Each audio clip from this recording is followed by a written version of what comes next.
야곱이 라반의 아들들이 하는 말을 들은즉 야곱이 우리 아버지의 소유를 다 빼앗고 우리 아버지의 소유로 말미암아 이 모든 재물을 모았다 하는지라. 야곱이 라반의 안색을 본즉 자기에게 대하여 전과 같이 함께 읽습니다. 여호와께서 야곱에게 이르시되 내 조상의 땅 내 족속에게로 돌아가라. 내가 너와 함께 있으리라 하신지라. 오늘 본문은 라반의 안색이 변하여서 이제 라반이 계속해서 추적해오고 하나님께서 야곱에게 조상의 땅으로 돌아가도록 하는 장면입니다. 하나님께서는 야곱을 지금까지 인도하셨고 그가 다시금 하나님의 뜻을 따라서 고향으로 나아가도록 돕고 계십니다. 주의 깊게 살펴볼 내용을 중심으로 해서 말씀을 묵상해 보도록 하겠습니다. 내용 관찰 1번입니다. 라반의 아들들은 야곱에 대해 어떠한 불평을 합니까? 그들은 야곱이 우리 아버지의 소유를 다 빼앗았다라고 이야기합니다. 지난날 야곱이 이루었던 그 헌신과 충성보다는 지금 자신보다 야곱이 더 많이 갖고 있음을 이야기하고 있는 것이죠. 라반의 아들들은 마치 야곱이 자신의 아버지의 재산을 부당하게 빼앗았던 것처럼 그렇게 이야기하고 있습니다. 사촌이 땅을 사면 배가 아프다라는 표현이 있는 것처럼 야곱에게 모든 책임을 다 돌리면서 야곱이 마치 도둑처럼 여기고 있는 것이죠. 라반은 야곱을 통해서 자신의 집에 소유가 많아졌음을 고백했습니다. 그리고 하나님께서 그러한 일들을 이루셨음을 그의 입으로 고백했죠. 하지만 그의 아들들은 이것을 바라보지 못했습니다. 야곱을 향한 시기심이 하나님의 일하심과 하나님께서 주신 축복들을 바라보지 못하게 했고 그들은 철저히 자신에게 없어진 부분들, 야곱이 갖고 있는 부분들만 집중하게 만들었던 것이죠. 내용 관찰 2번입니다. 야곱은 하나님께 어떠한 음성을 듣습니까? 하나님께서는 야곱에게 이제 고향으로 돌아가라 명령하십니다. 내 조상의 땅, 내 족속에게로 돌아가라 라고 말씀하시죠. 하나님께서는 이제 그의 과거의 삶에서 도망쳤던 모든 것을 다 회복시키시고 이제 고향 땅으로 돌아가게 하십니다. 이 명령과 함께 내가 너와 함께 있을 것이다 라는 말씀을 덧붙여 주십니다. 라반의 아들들의 불평과 라반의 태도를 통해서 주저하고 있을 때 하나님께서 함께 하실 것을 말씀하시죠. 하나님께서는 야곱에게 순종만 요구하실 뿐만 아니라 그 순종의 발걸음 가운데서 하나님께서 동행하겠다라고 약속하십니다. 주저함과 불안함이 있다면 그 모든 것을 없앨 수 있는 것은 하나님의 약속입니다. 특별히 그는 이제 홀로 서 있는 것이 아니라 가족들과 함께 서 있는 가장의 모습으로 바뀌어 있습니다. 아내와 자녀들이 함께 떠나야 하는 이 상황에서 가장으로서 무엇을 붙잡아야 하는지 보여주고 계시죠. 더 이상은 혼자 살아남고 혼자서 나아가려고 몸부림치는 것이 아니라 하나님께서 그 여정 가운데 지켜주시겠다는 희망을 야곱은 붙잡고 있습니다. 영과 묵상으로 넘어가겠습니다.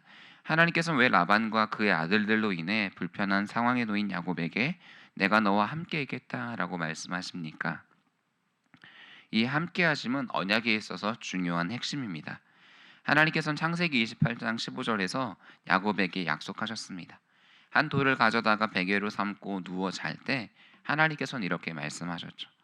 내가 너와 함께 있어 내가 어디로 가든지 너를 지키며 너를 이끌어 이 땅으로 돌아오게 할지라. 사람의 두려움을 잠재울 수 있는 것은 하나님의 음성입니다. 사람들의 말은 언제든지 바뀔 수 있고 그 속에는 진실됨이 없음을 야곱은 경험하였습니다. 하나님의 언약은 어떻습니까? 말로만 하시는 것이 아니라 그 위로를 넘어서서 실제로 그와 함께 야곱과 함께 하셨습니다. 라반과 함께 했을 때 라반의 가정에 야곱을 통해서 축복을 이루신 것을 우리는 묵상하였죠. 야곱이 라반의 집에서도 그렇게 경험하였듯 앞으로의 고향 땅으로 나아갈 그 여정 가운데도 하나님께서 함께 하실 것을 확증해 주고 계십니다. 이 언약을 통해 사람은 믿음을 갖게 되어 있습니다. 믿음이란 하나님께서 계신 것과 그가 자기를 찾는 자들에게 상 주시는 이심을 믿는 것입니다. 그분을 붙잡고 나아갈 때에 끊임없이 흔들리는 그 내면의 요동함 속에서도 하나님으로 인해 든든히 일어서게 됩니다. 이것이 믿음이 실제가 되는 비결입니다. 이 믿음을 통해 순종으로 나아가게 되는 것이죠. 사람이 마땅히 삶을 살아갈 수 있는 그 이유는 주변에 있는 사람, 여러 가지 환경들 때문이 아니라 나를 끝까지 붙드시는 하나님이심을 고백해야 합니다. 살아계신 하나님, 그분께서 하신 약속, 그 신실하신 말씀들로 인해 사람들은 그리고 우리들은 오늘을 살아갈 수 있습니다. 느낀 점입니다. 자신의 유불리에 따라 태도를 바꾸는 라반과 다르게 변함없이 야곱과 함께 하시는 하나님을 보며 무엇을 느낍니까? 여기서 우리의 삶의 이유를 발견할 수 있습니다. 우리가 어디서 삶의 만족감을 찾아야 하는지, 어디서 삶의 안정감을 찾아야 하는지를 묵상할 수 있죠. 오늘날의 사람들은 자신의 삶의 이유와 삶의 만족감을 다양한 곳에서 찾고 있습니다. 때로는 다른 사람들이 나를 어떻게 바라보느냐, 때로는 나의 헌신에 저 사람이 어떻게 반응하느냐에 따라 내 삶이 흔들리게 되어 있습니다. 얼마나 내가 안정된 조건들을 갖추고 내 주변에서 그것들이 충분히 나의 삶을 보충해주고 있느냐에 따라 나의 삶이 바뀌기도 하죠. 하지만 진정한 삶의 만족은 하나님을 바라보며 그분의 말씀을 붙들며 나아가는 우리의 발걸음에 달려 있습니다. 하나님께서 우리를 지키실 때에 우리는 그분으로 인해 만족하고 있는가, 그것을 우리는 점검해야 하는 것이죠. 사람의 실수에도 그리고 사람의 연약함에도 불구하고 하나님께서는 우리의 인생을 끝까지 붙드십니다. 우리의 어떠함이 아니라 하나님은 사랑 그 자체이시기 때문에 우리의 삶을 가장 따뜻하게 감싸 안아주십니다. 모세는 그의 인생의 어려움 속에서 바로의 궁전에서 공주의 아들로서 자리 잡았던 적이 있습니다.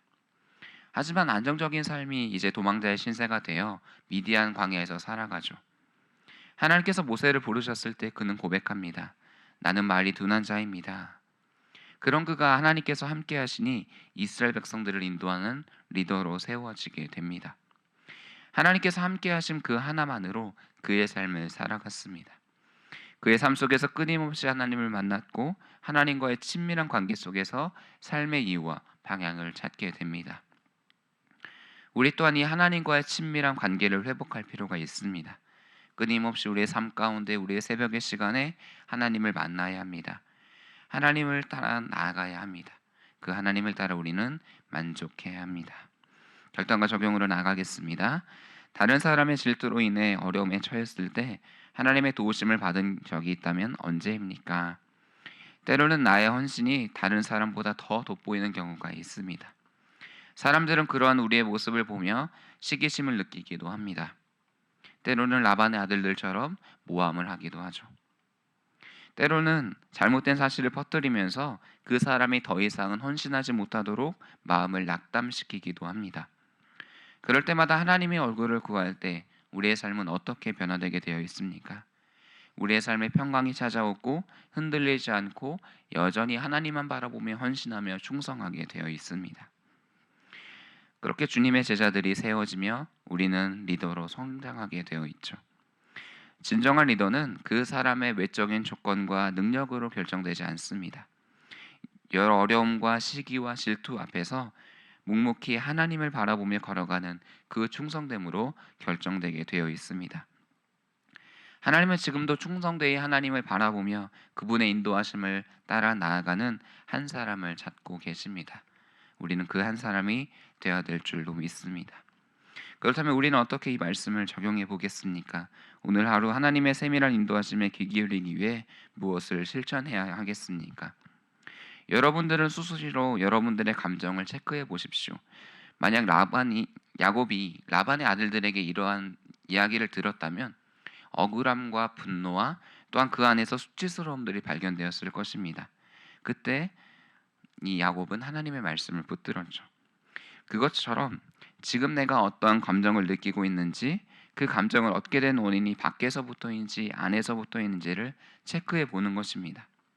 그리고 만약 우리가 그 감정을 다스릴 수 없을 정도로 분노가 차오를 때, 또한 수치심이 차오를 때 오늘 본문을 깊이 있게 보면서 하루를 붙잡을 말씀을 생각해 보는 것입니다.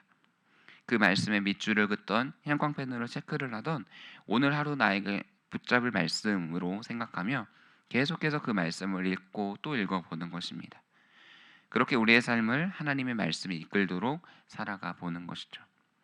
이렇게 오늘 하루 우리의 삶이 우리의 감정과 우리의 조건과 우리의 어떠함이 아니라 하나님의 붙드신 그 인도하심으로 충만히 채워주시기를 주님의 이름으로 축복합니다.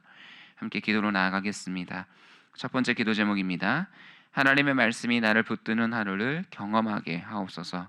내 삶을 세밀하게 인도하시는 하나님을 생생히 느낄 수 있도록 항상 영적으로 깨어 있게 하옵소서. 8월 교회가 함께 기도할 공동 기도 제목입니다. 리모델링의 각 단계마다 탁월하고 신실한 일꾼들을 붙들어 주옵소서, 붙여 주옵소서. 지혜로운 사람들이 동역하게 하시고 수고하는 손길마다 하나님의 은혜를 더하여 주옵소서. 이 네 가지의 기도 제목으로 기도하신 후에 개인의 기도 제목으로 나아가겠습니다. 주여 한번 부르시고 기도하겠습니다. 주여, 하나님이 시간 가운데 말씀하시는 그 하나님의 말씀을 귀 기울입니다. 하나님의 말씀이 나를 붙드는 하루를 경험하게 하여 주시옵소서. 하나님, 내 삶을 세밀하게